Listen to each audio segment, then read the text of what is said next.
Hi, Learndash user. Do you want to convert lessons into topics? Here is how you can easily convert Learndash lessons to topics or any other custom post type.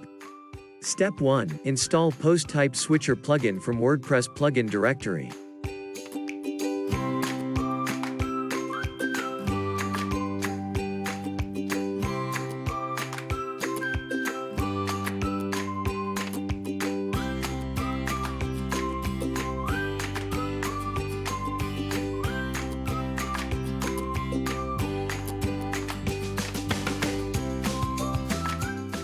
Step 2. Change Learndash lessons post type one by one.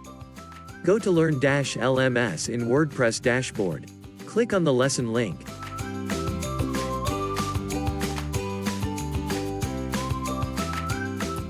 Here, you can see lesson is showing under the type column.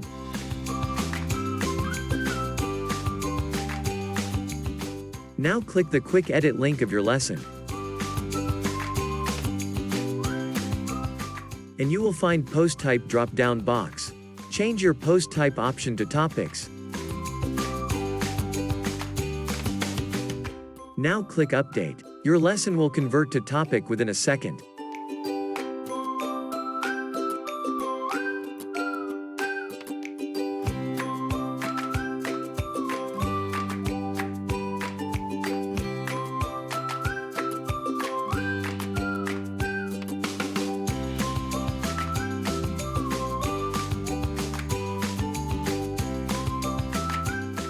Thank you for watching. Please subscribe our channel and don't forget to click bell icon.